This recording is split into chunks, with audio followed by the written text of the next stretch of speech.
expedition into the heart of knowledge. Today, we're plunging into just a profound mystery, something that has stumped the brightest mathematical minds for, what, over 160 years now? That's right. A real monster of a problem. It sits right at the core of number theory.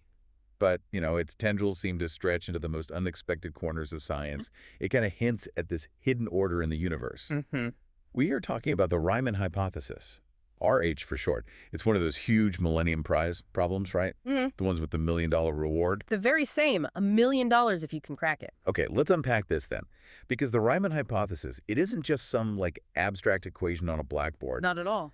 Its truth, or, its falsity, has these really surprising implications. Everything from dictating the precise distribution of prime number. And building blocks, yeah. Those fundamental, indivisible building blocks of arithmetic, all the way to these potential, almost mystical connections in quantum physics. It really does bridge worlds in unexpected ways. It's like a mathematical Everest, isn't it? A summit that's inspired decades of just ingenious, sometimes kind of wild, and always incredibly sophisticated attempts at proof. Absolutely. The history is fascinating. So our mission today is not just to define what the Riemann hypothesis is. We want to take a real deep dive into these fascinating, these unexpected, and often incredibly complex attempts to prove it, and try to understand why it remains so elusive, despite all this brilliant effort. And what's truly fascinating here, I think, is that this isn't merely some abstract puzzle for mathematicians, locked away somewhere. Right. Its foundational impact is just immense. If it's proven true, it would instantly unlock countless other mathematical results, things that currently depend on assuming it's true. So like a domino effect. Exactly. Imagine this vast, intricate intellectual structure, right? And there's this one keystone holding up entire wings of discovery and understanding. The Riemann hypothesis is precisely that keystone. Solving it wouldn't just answer one central question. It would provide this firm, unimpeachable foundation for a huge body of existing math, and future math, too, across loads of disciplines. Wow. It's really about bringing certainty, where right now we only have, well, strong belief and a lot of evidence, but not proof. Okay, so let's start at the beginning then. What exactly is the Riemann hypothesis? You mentioned it revolves around a central character. Yeah. The Riemann zeta function. That's the one, named after Bernhard Riemann, the brilliant 19th century German mathematician who proposed the hypothesis. Now, zeta function sounds intimidating. Is there a way to think about it that's maybe a bit more intuitive? There is, actually. There are a couple of key ways to define it. The first one is through what's called a Dirichlet series. Okay. So imagine an infinite sum. It looks like this. Zeta of e's equals 1 divided by 1 to the power of es plus 1 divided by 2 to the power of es plus 1 divided by 3 to the power of ns. And so on forever. And so on, forever, adding up these terms infinitely. Here is just every positive whole number, starting from 1. And this, what's s? S is the tricky part. It's a complex number. So don't just think of numbers on a line. Think of points on a 2D map, a plane. Right, with a real part and an imaginary part. Exactly. Each point S has a real part, which we usually call sigma, and an imaginary part, is, where it is the square root of -1, and this is just a real number telling you how far up or down you are on the map. Okay, got it. Now, this infinite sum definition, it actually works. It converges to a specific value only when the real part of S, that sigma, is strictly greater than 1. So only on part of that map. Exactly. It's a beautifully simple sum, but yeah, it only works for Schwann, but it hides this immense complexity. Okay, that's one way. You said there was another. Yes, and this one is incredibly powerful. It's the Euler product formula, and this is where you immediately see the connection to prime number. Ah, the primes, okay. It states that for the same condition, real part of that is greater than 1, zeta as also equals an infinite product. A product, not a sum. A product, it looks like.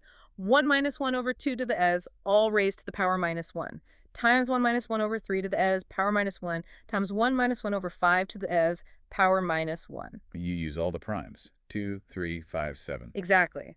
All the prime numbers appear in the denominators. This formula just shouts at you that the zeta function's behavior is intimately tied to the primes. They're literally woven into its fabric. Wow.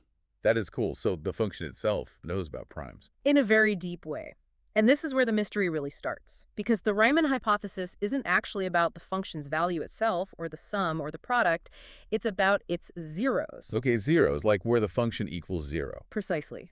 When we talk about the zeros of a complex function like says, we mean the specific values of, say, those points on our complex map where the function's output is exactly 0. Like finding x-intercepts on a regular graph. Kind of like that, yeah.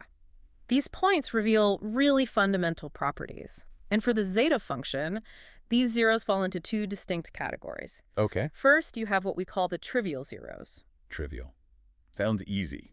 Well, they're easy in the sense that we know exactly where they are and why. They are all the negative even integers, -2, -4, -6, -8, and so on forever along the negative real axis on our map. Okay, so those are known, understood, not the mystery. Correct. They're well understood, easily demonstrated. They don't hold the deep secret we're after. So the mystery must be in the other kind of zeros. Exactly. The non-trivial zeros. These are the ones that have obsessed mathematicians for generations. We know quite a bit about them, actually, thanks to some monumental work. Like what?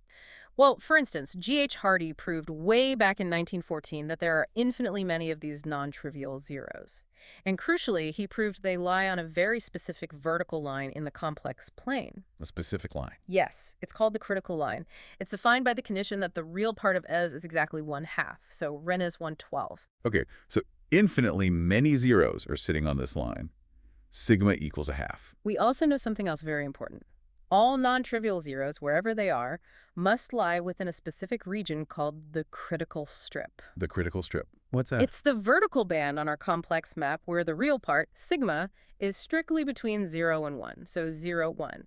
And the imaginary part t can be anything, up or down. So all the mysterious zeros are trapped in this strip between sigma 0 and sigma 1. Precisely, and we know infinitely many of them are exactly on the center line of that strip, at sigma 12. So wait, if we know infinitely many are on the line and all of them are in the strip, what's left to hypothesize? Ah, that's the crux. With all that groundwork laid, we can state the Riemann hypothesis itself. Very clearly, very simply. Okay, let's hear it. All non-trivial zeros of the Riemann zeta function lie exactly on the critical line, Riemann zeta 12. All of them. Not just infinitely many, but all of them. All of them. The hypothesis is about there being no other non-trivial zeros anywhere else within that critical strip off that central line. It's a statement of absolute precision about their location. It's saying they only live on that one line. A mathematical bullseye. Wow. Okay, that is a powerful claim. So precise. But what does it all mean? Like, why should we care if these zeros are perfectly on that line or maybe, just a tiny bit off? Great question. The significance, especially for the distribution of prime numbers, well, it really can't be overstated. Primes again. How does the location of these zeros connect back to primes? Think of it like this. The more accurately we know where these non-trivial zeros are located, the more precisely we can predict where the prime numbers appear along the number line. It's like the zeros encode the pattern of the primes. So if RH is true, if they're all perfectly on that line, then it gives us the sharpest possible tool to understand prime distribution. Imagine you're trying to map out this vast, irregular landscape, and the primes are like hidden treasures scattered across it. Yeah. The Riemann hypothesis, if true, would be like having the most accurate GPS imaginable for finding those treasures. It gives a level of precision in number theory that we just don't have otherwise. is there a concrete example of that? Absolutely. A really memorable one comes from Helge von Koch back in 1901. He discovered that the Riemann hypothesis is actually mathematically equivalent to getting a much better estimate for the prime counting function. For prime counting functions, Yeah. that's a Pooks, right? It just tells you how many primes there are up to a certain number x. Exactly. Before von Koch, others like de la Vallée-Poussin had found good estimates. But von Koch showed that if the RH is true, then Harx can be estimated as lip plus an error term that behaves like the square root of x times log x. Log x plus, x log x. Okay. How much better is that? It's significantly sharper. It replaces a less precise error term with one that grows much more slowly, like the square root of x. This might sound technical, but it dramatically improves our understanding of how primes behave, how regularly or irregularly they're spaced out. It brings their distribution into incredibly sharp focus. So the RH being true literally means primes are distributed as evenly and predictably as possible, in a sense. That's a very good way to put it. It implies a kind of hidden harmony or regularity in the primes that isn't obvious otherwise. It really shows how central RH is. It refines our deepest understanding of prime distribution. And you mentioned other mathematical results depend on it? Oh, yes. The stakes are incredibly high. There is a vast number of results, theorems, propositions in pure mathematics across fields like analytic number theory, complex analysis, even touching on things related to physics, Yeah. that have been proven under the assumption that the Riemann hypothesis is true. They start with assume RH is true then. Whoa. So if RH turns out to be false, Then a whole cascade of these established mathematical theorems, potentially hundreds if not thousands, would crumble. seriously. Seriously. We'd need a fundamental reevaluation of huge portions of number theory and related fields. The intellectual foundations of entire research areas would be shaken. That's why proving it or disproving it would be such a monumental achievement. It could reshape our whole mathematical landscape. Okay, that really raises the stakes. It's not just about primes. It's about the stability of a lot of math we thought we knew. Precisely. Now, you might think a problem so deep in pure number theory would just stay there, right? But you hinted earlier. It has surprising connections, even implications for fields way outside pure math. It absolutely does. The claimed implications, or at least the potential connections, stretch into some really fascinating territories. Like what? Give me an example. Okay, consider cryptography. Modern digital security, online banking, secure messages. A lot of it relies on the fact that it's incredibly hard to factor large numbers into their prime components. Right, like the RSA algorithm, What? finding the two prime keys from the public product. Exactly. It's like trying to find two perfectly hidden prime keys to unlock this massive product safe. Now, the Riemann hypothesis, if true, wouldn't suddenly give us a magic factoring algorithm. Let's be clear on that. Okay. But it would grant us this unparalleled, almost godlike understanding of how prime numbers are distributed. This deeper, fundamental insight could, in theory, reveal new patterns or maybe weaknesses in the mathematical underpinnings that current factoring methods rely on. So it might lead to new theoretical approaches. Potentially. But it's important to add a nuance here. While RH might illuminate the theoretical landscape, most experts actually believe its truth or falsity probably wouldn't directly impact the practical development of today's factoring algorithms. Those tend to operate on different computational principles. Ah, okay, so it's more about deep understanding versus building a better tool right now. Exactly. A distinction between fundamental knowledge and immediate applied engineering. Interesting. What about the physics connection you mentioned? That sounds even wilder. It is pretty wild. The zeta function and prime distribution concepts, they keep popping up in various models within classical mechanics, statistical physics, and even really theoretical quantum field theory, especially in things like string theory. Wow. How? The how is often very complex, related to energy levels, statistical properties of systems, but it raises this important question.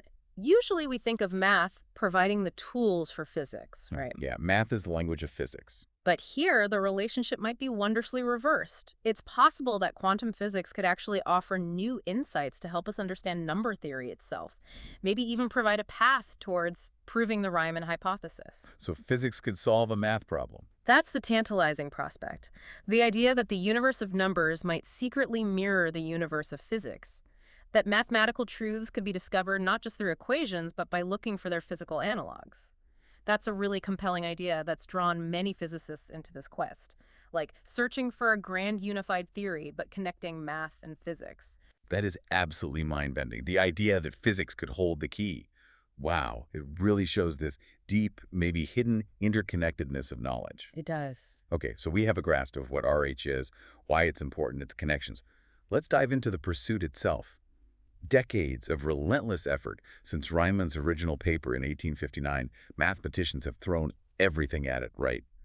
Dazzling strategies, sophisticated techniques. An incredible variety of approaches. It's a testament to human ingenuity facing such a hard problem. One of the most maybe intuitive lines of attack seems to be just trying to rule out where the zeros can't be, mapping these zero-free regions. Exactly. The idea behind identifying zero-free regions within that critical strip is pretty elegant, actually. How does it work?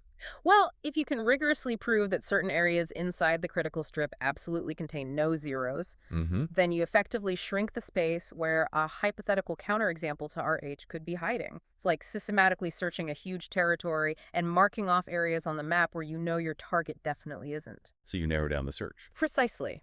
Mapping these empty spaces where zeros cannot exist is just as crucial and often just as hard as finding where they must be. It's about building certainty, even by exclusion. And how do they define these regions? They typically take a general mathematical form, often like sigma, the real part, must be greater than or equal to 1 minus 1 divided by some function of t, the imaginary part. Okay, so the region gets thinner as you go higher up the strip. Generally, yes, and that function, ft, often relates directly back to prime number distribution, reinforcing that deep connection. The very first region like this was actually found quite early, back in 1899 by de la Vallée-Poussin. Wow, over 120 years ago. And since then, these regions have been refined, expanded, made more precise. For a long time, a key result was due to Vinogradov and Korobov. These are sometimes called Korobov-Vinogradov regions. Okay. But research keeps pushing. More recently, like in 2015, Mossinghoff and Trudgen made a significant advance. They found what was then the largest known zero-free region, giving specific bounds. Like how specific? They established that no zeros existed in a domain defined by 1 R0 log t, and they found an improved constant R0 equals 5.573412. These numbers might seem arcane, but each decimal place represents painstaking analytical work to shrink the potential hiding places for those hypothetical offline zeros. And this is ongoing. Absolutely. Just this year, 2024, Mossinghoff, Trudgian, and Yang published further improvements. They refined these explicit zero-free regions even more, particularly the Korobov-Vinogradov type. So pushing the boundaries even further. Exactly. The formulas get pretty dense, but the essence is they established even tighter bounds. These force any potential offline zeros into incredibly distant, highly constrained corners of the complex plane, especially for really large values of t. They also improved other types of zero-free regions, too. So each improvement is like building a higher wall around the critical line, making it harder for a zero to be anywhere else. That's a great analogy. It's a continuous, painstaking effort to narrow down the possibilities, providing more and more certainty about where the zeros aren't. Even if it doesn't solve the whole puzzle, each step builds a more solid foundation. Fascinating. Literally mapping the empty spaces to constrain the problem. Okay. Okay, so another approach you mentioned takes a more visual clue, almost intuitive, something about horizontal monotonicity. Ah, yes. This one comes from looking at plots of the zeta function's magnitude, its absolute value, des plus it. Like a topographical map. Exactly like that. Yeah. Imagine plotting the height or magnitude of the zeta function across the critical strip, where sigma is between 0 and 1. What people observe when they chart this landscape is that there seem to be these pronounced horizontal ridges for certain values of t. Ridges. Okay. The hypothesis, the visual clue here, is this. If these ridges always strictly decrease in height as you move horizontally from the right edge of the strip towards the critical line. So they always slope downwards towards the middle. If that holds true everywhere inside the strip, then the Riemann hypothesis would be proven true. It's a very elegant, almost geometric idea suggesting a simple, ordered behavior. That sounds simple. Why hasn't that worked? Well, it is an intriguing visual pattern. Researchers like Sidak and Zvengrowski have studied it. The challenge is, while this kind of strictly decreasing behavior is relatively easy to prove outside the critical strip, where the function is better understood, proving it rigorously inside the critical strip has proven incredibly difficult. The function's behavior in that central, mysterious band is just far more complex and resistant to direct proof. So our eyes see a pattern, but the math to confirm it isn't there yet. Precisely. It remains a tantalizing hint, a geometric intuition, but not yet a formal solution. The visual pattern hasn't yielded a proof. Okay, so direct attacks, finding zeros, excluding regions, looking at shapes, they're all incredibly hard. What if the answer isn't in staring directly at the zeros, but maybe looking at their shadows, finding equivalent problems? That's exactly where many mathematicians turned. If the direct assault is too tough, maybe you can reformulate the problem. Find an equivalent statement that might be more tractable, using different tools, like finding a secret tunnel to the summit of Everest instead of climbing the main face. And one of the most captivating of these is the Hilbert-Polya conjecture. That name sounds important. It asks if the zeros correspond to eigenvalues of some operator. Yes, this Hilbert-Polya conjecture is often cited as one of the most promising, or at least most conceptually beautiful, avenues. The core idea is incredibly deep. Maybe these mysterious zeros aren't just random numbers, but they are the fundamental resonances or energy levels of some underlying mathematical system, or maybe even a physical system. Energy levels, like in physics. Exactly. There's a famous anecdote about George Polya and Edmund Landau around 1914. Landau apparently asked Polya, who knew physics, is there a physical reason RH should be true? And what did Polya say? His response was profound. He suggested it would be true if the zeros were connected to a physical problem, where the Riemann hypothesis was equivalent to the statement that all the eigenvalues of that physical problem are real numbers. Okay. And how does that connect to physics? Well, this is precisely where quantum mechanics comes roaring in. In quantum mechanics, physical systems are governed by specific mathematical objects called self-adjoint operators, often called Hamiltonians. Right. They describe the energy of the system. And crucially, the eigenvalues of these self-adjoint operators, which represent the possible energy levels you can measure, are always real numbers. It's a fundamental property. Ah. So the conjecture is find a quantum system whose energy levels are the zeta zeros. Essentially, yes. Find some operator probably related to a hypothetical quantum system, make sure it's self-adjoint, so its eigenvalues must be real, and show that its eigenvalues are precisely the imaginary parts of the non-trivial zeros of the zeta function, scaled appropriately, perhaps. If you could do that, the RH would be proven automatically. Because the eigenvalues have to be real, meaning the zeros have to be on the critical line, where the imaginary part corresponds to a real eigenvalue. You've got it. Yeah. It connects the abstract number theory problem to a fundamental property of quantum physics. That physics-solving math idea again. But has anyone found this magic operator? That's the immense challenge. It's like searching for a ghost particle. Mathematicians and physicists are actively trying to construct or identify something, maybe an infinite dimensional matrix, maybe a differential operator that somehow knows about prime numbers in just the right way. What makes it so hard? Well, this operator doesn't just need to exist. It needs to be provably self-adjoint, which is a strict mathematical condition guaranteeing real eigenvalues. And its eigenvalues must exactly match the zeta zeros. Many candidates have been proposed, often inspired by things like random matrix theory, which models energy levels in complex quantum systems. But so far, every attempt has either failed to perfectly match all the zeros, or the operator itself couldn't be definitively proven to be self-adjoint. The specific blueprints for this quantum prime finder remain elusive. So it's not just computational power needed, it's a deep theoretical block. Yeah. Like connecting discrete primes to continuous operators. That's a huge part of it. Bridging that gap between the arithmetic, discrete world of primes and the continuous spectral world of operators is profoundly difficult. It's like trying to build a musical instrument that only plays prime frequencies. The idea is beautiful, but the concrete construction is still a holy grail. Okay, Hilbert-Polya remains a fascinating, but maybe distant hope. What about other reformulations? The Polya-Jensen criterion. That sounds related. It is, same Polya. Back in 1927, he proved that the Riemann hypothesis is equivalent to something called the hyperbolicity of Jensen polynomials associated with the zeta function. Hyperbolicity, Jensen polynomials. Okay, break that down a bit. Without getting too technical, hyperbolicity for a polynomial basically means all its roots are real numbers. So Polya found a way to construct a specific family of polynomials, the Jensen polynomials, related to the zeta function. And he showed RH is true if and only if all the roots of all these specific polynomials are real. So it turns the zeta zero problem into a problem about polynomial roots. Exactly.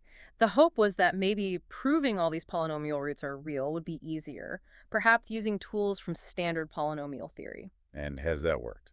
Any progress? There has been some progress. For instance, around 2019, researchers found these Jensen polynomials can be approximated quite well by Hermite polynomials, which are a very well understood class of polynomials.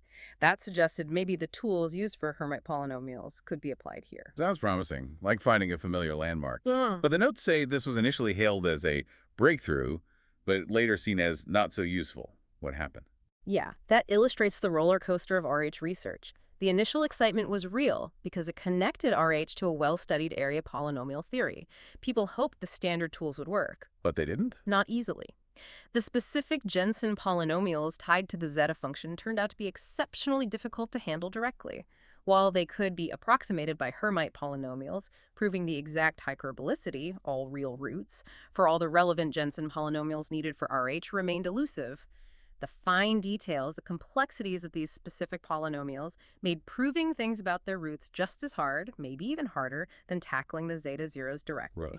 So the transformation didn't actually simplify the core difficulty. Pretty much. It led to a new set of deep, challenging problems within polynomial theory itself. It wasn't a flaw in the equivalence Polya found, just a realization that the new problem was no easier to solve. Incredible. Elegantly rephrased, but still astronomically hard. Yeah. Okay, the quest continues. Next up, Kuiper-Lee's criterion. This involves a numerical sequence from 1997, so relatively recent. Yes, Shinonjin Lee's criterion, sometimes called Kuiper-Lee, it provides a really elegant condition that is both necessary and sufficient for RH to be true. Okay, what's the condition? It states that the Riemann hypothesis is true if and only if a specific sequence of numbers, usually written as n, lambda, are all non-negative. So un 0, 0 for all n equals 1, 2, 3, and so on, forever. A sequence of numbers. How are they defined? The definition involves a sum over all the non-trivial zeros. Each un is the sum over all of 1 minus 1 minus 1 raised to the power n. So the positivity of this entire infinite sequence is equivalent to RH. Wow, that seems neat. Just check if all these numbers are positive. It seems neat, but here's the crucial, subtle difficulty. There are basically two ways to calculate these on values. Okay. One way is using that definition directly, summing over all the non-trivial zeros. But you can't use that method to prove RH, because it requires you to already know all the non-trivial zeros and their locations to do the sum. If you knew there were no offline zeros, you wouldn't need the criterion to prove RH. It's circular for proof purposes. Ah, right. You'd be assuming the thing you're trying to prove. Yeah. So what's the other way? The useful way? The other way, the one that could potentially lead to a proof, involves calculating Ln using the nth derivative of the logarithm of Riemann's Linz function, evaluated at the point S1. Linz function. It's a closely related function to zeta, but modified to have nicer symmetry properties, making it analytically cleaner for some things. This derivative-based formula does not explicitly require knowing the zeros beforehand. Okay, so that's the path for a potential proof using this criterion. Exactly. And people have explored this. They've found alternative ways to write Ln using other known math constants, like Stieltjes constants and Bernoulli numbers. This has allowed for a lot of numerical computation. Have they computed these UN values? Are they positive? Yes, extensively. M. Coffey calculated the first 25, then 101. They seemed positive. Kama-Schlanke computed the first 3,300, all positive. Johansen computed up to M100,000. 100,000 terms. And All positive. And they matched remarkably well to 2 decimal places with an expected asymptotic behavior conjectured by Kuiper. For instance, 100,000 was computed as about 4.6258, very close to the predicted 4.6261. So numerically, the evidence is incredibly strong. But numerical evidence isn't proof. Why can't they use that derivative formula to prove they're all positive? Because that derivative-based formula is monstrously complex. To get the nth derivative of this composite function, log of 11, you need something called Fa-de Bruno's formula. Sounds complicated. It is. The number of terms explodes combinatorially as n gets large. It involves sums over partitions of sets. It becomes an almost impossible tangle to manage analytically for all n. The source material flat out says trying to use this for a direct proof seems hopeless due to this extreme complexity. Wow. So even a perfect mathematical equivalence hits a wall of sheer computational complexity in the proof itself. Frustrating. It really highlights the depth of RH. The reformulation didn't simplify the path to proof. It just revealed another kind of immense difficulty, this time combinatorial.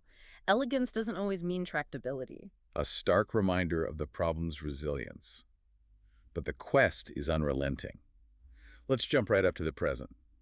A recent development, 2024, caused a stir. New bounds for Dirichlet polynomials from Guth and Maynard. Yes, this is very fresh and genuinely significant. L. Guth and J. Maynard posted work on ArcSiv using sophisticated Fourier analysis techniques. What they achieved is described as the first substantial improvement in over 50 years to a classical bound from 1940 by Ingham. And this bound relates to the zeta zeros. Yes, it helps constrain where the zeros can be. Improving such a long-standing bound, one that had resistant progress for half a century, is a major technical achievement in analytic number theory. What was the reaction? Field medalist Terence Tao called it a remarkable breakthrough, high praise. But crucially, he also cautioned that this work is still very far from fully proving the RH. Ah, so a big step, but not the final leap. Exactly.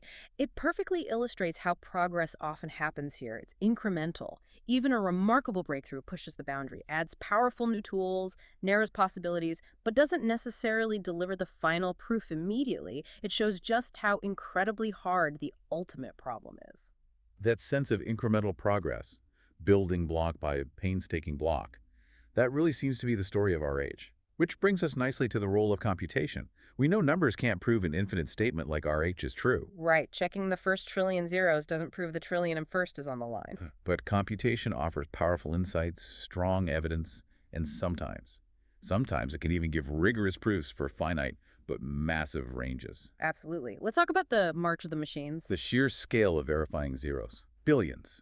Trillions. It's been a continuous saga, driven by better algorithms and faster computers. A key tool is the Riemann-Siegel formula, a very efficient way to calculate zeta values on the critical line. How far back does this go?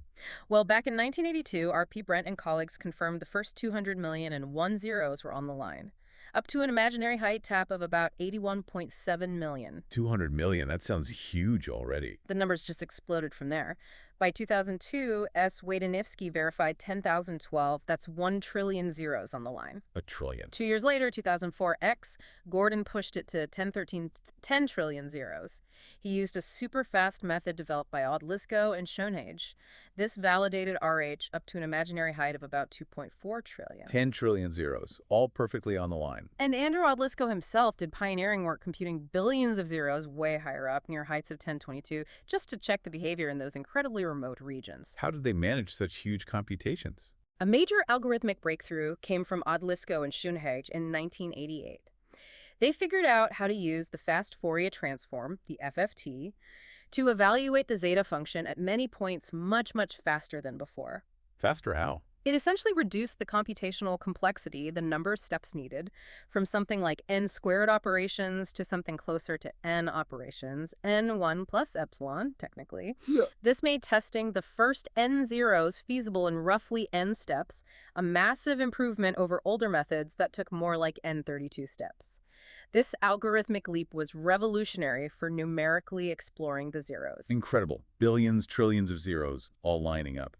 That's got to give you confidence. But like we said, it's not a proof for all infinity. Exactly. Strong empirical evidence, but not formal proof. However, here's where it gets really interesting, right? You said computation can sometimes provide rigorous proof for a finite range. Yes. This is a critical distinction and a genuine game changer. Simply finding zeros on the line is one thing. Proving no zeros exist off the line in a certain range is another, much stronger thing. And someone did that. In 2021, David Platt and Timothy Trudgeon achieved a truly remarkable result. They rigorously verified that the Riemann hypothesis is true up to an imaginary height of 3 trillion. Whoa. Rigorously, how? They used a technique called interval arithmetic. Think of it like this. Normal computing might give you an answer like 3.14, which could have tiny rounding errors. Interval arithmetic gives you a range, like between 3.13 and 3.15, with absolute mathematical certainty that the true value lies inside that interval. Okay. By carefully using these guaranteed intervals throughout their calculations, Platt and Trudgeon could mathematically prove that no zeros exist off the critical line within that entire enormous range, up to 3 trillion. It's a full, formal mathematical proof for that huge segment. That's amazing. So we know for sure RH is true up to T3 trillion. We do, and their work also rigorously proved that all the zeros found within that range are simple, meaning they aren't multiple zeros at the same spot. This sets an incredibly high boundary. Any counterexample, if one exists, must live beyond that immense height. A profound accomplishment. A mathematical guarantee for an unimaginable range. But it makes you wonder why the zeros behave so nicely, at least up to there. Yeah. You mentioned symmetries. The functional equation. Exactly. To really appreciate Platt and Trudgeon's result and why zeros seem so constrained, we need to understand the zeta function's functional equation. It's a powerful relationship. CS2s, sin twice, sin, CS21s, zeros, orbalies. Okay, that looks complicated. It is, but the key thing is it relates the function's value at s to its value at 1s. This essentially creates a mirror symmetry across the critical line, or es to 1. Symmetry. How does that affect the zeros? Well, this functional equation, combined with the fact that zeta is real when s is real, means non-trivial zeros have to come in symmetric groups. Groups. If a zero exists off the critical line, say at C0 plus I0, where cistus isn't 12, then its complex conjugate must also be a zero. And because of the 1 symmetry, 1 0 must be a 0, and its conjugate, 1 0, must also be a 0. So offline zeros come in packs of 4. Symmetrical across the real axis and across the critical line. Precisely. You can't just have one rogue zero off the line. They come in these perfectly symmetrical quartets. What about zeros on the critical line? If a 0 is on the critical line, then 1 is also on the critical line, and the conjugates are involved too. Essentially, they come in pairs, a 0 and its conjugate, on the critical line. Okay, so this symmetry really restricts things. It massively narrows the search space. To prove RH, you technically only need to show no zeros exist in, say, the upper right quadrant of the critical strip, the region H, where sigma is between 12 and 1, and T is positive. If that region is zero-free, the symmetries guarantee the other regions are too. And we already know some places have no zeros. Right. We know there are no non-trivial zeros on the boundary lines, or ReS0 or ReS1, or on the real axis itself. And we also know there are no non-trivial zeros with a small imaginary part below 9.25. So connect this back to Platon Trojan. They're 3 trillion bound. It means any search for a counterexample, any hypothetical offline zero quartet, can now be confined to that upper right region H, but only for imaginary parts t greater than 3 I-12. So any rogue zero has to be incredibly high up. Incredibly high up. And we also know from theory that if such zeros exist, they must be extremely close to the critical line, or symmetrically the ReS1 line. Platt and Trojan's rigorous work has pushed any potential counterexample into this incredibly tiny, high-altitude sliver of the complex plane. Wow. Okay, that's a powerful constraint from computation plus theory. But you mentioned another way to get a bound, using the sum of the inverse zeros, an analytical method. Yes, another really elegant approach. It uses an intrinsic property of the entire set of zeros. There's a known value for the sum of the reciprocals of all the non-trivial zeros. The sum of 1 over all the zeros. Exactly. It converges in a specific way, grouping conjugates, to a precise value, 1 plus stud 2, 12, Allen 4, which is approximately 0.0230957. Remarkably, Riemann himself already knew this value. Amazing. How does that help find bounds? Well, consider one of those hypothetical quartets of offline zeros.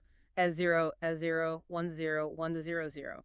You can calculate their combined contribution to this total sum of reciprocals. It turns out their contribution is always greater than or equal to 2, 1 plus TO2, where T0 is the imaginary part of the zero. Okay, so offline zeros contribute a certain positive amount to the sum, depending on their height. Right. Now, we know the total sum for all zeros, Sal, is about 0.0230957. We can also calculate the sum for, say, the first few hundred known zeros on the critical line, Sam. Let's say we use the first 200, that sum is about 0.00021. So the known zeros on the line account for most of the total sum. They do. The difference, Salson, is roughly 0.0230957.021, which is about 0.00020957. If we hypothesize that all the remaining part of the sum comes from just one quartet of offline zeros, SOF, then the contribution from that quartet, which is at least 2, 1 plus t or 2, must be less than or equal to that remaining difference, 0.000200957. That's an inequality. 2, 1 plus t to a day at 0.00200957. Exactly. And if you solve that inequality for T0, you find that T02 must be greater than about 955, meaning T0 must be larger than roughly 30.9. So this analytical argument implies any offline zero must have an imaginary part greater than about 31. Approximately, yes, using just the sum property and the first 200 known zeros. Okay, that's fascinating. Obviously, 31 is way, way smaller than Platt and Trojan's 3 trillion. Vastly smaller, yes. But it's a completely different kind of argument, right? It's Right. not brute force checking. It's using a global property of all the zeros together. That's really cool in itself. It is inherently fascinating. It shows the diverse toolkit mathematicians bring. Sometimes it's computation, sometimes it's visual intuition, sometimes it's deep analytic properties like this sum. So wrapping this up, what does it all mean? We've gone from the definition, the connection to primes, the wild physics links, through all these attempts mapping empty space, looking at shapes, finding equivalent problems like Hilbert-Polya or Lee's criterion, the computational march. It's been quite a journey through mathematical history and ingenuity. We know infinitely many zeros are definitely on that critical line. Platt and Trojan proved rigorously none are off at up to 3 trillion. But that final step, proving none exist off the line anywhere no matter how high, that remains the ultimate mathematical Everest. Still tantalizingly out of reach. It really does. And this journey, I think, emphasizes the extraordinary human ingenuity and sheer persistence this problem demands. Even the failures, the paths that didn't quite lead to a proof. Yeah. They've often generated huge amounts of new mathematics, significant collateral results, new insights into numbers and functions. As we often say, knowledge is valuable when understood and applied, and the struggle with RH has definitely pushed the boundaries of mathematical knowledge in countless unexpected ways. So the journey itself creates value. Immense value. And there's always more to learn. The Riemann hypothesis continues to inspire new mathematics, new connections, new cross-disciplinary thinking. It's still incredibly fertile ground. Absolutely. The enduring mystery of RH really reminds us that sometimes the deepest questions are the ones that fuel the most innovation. It's a testament to just asking why and how. And maybe the most profound insight here isn't just about finding the final answer, true or false. Maybe it's in that relentless creative process of the search itself.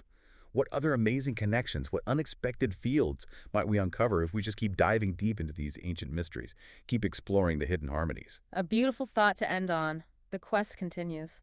Thank you for joining us on this incredible deep dive into the Riemann hypothesis. It's been mind-bending. Until next time, keep exploring, keep questioning, and keep being curious. Welcome, curious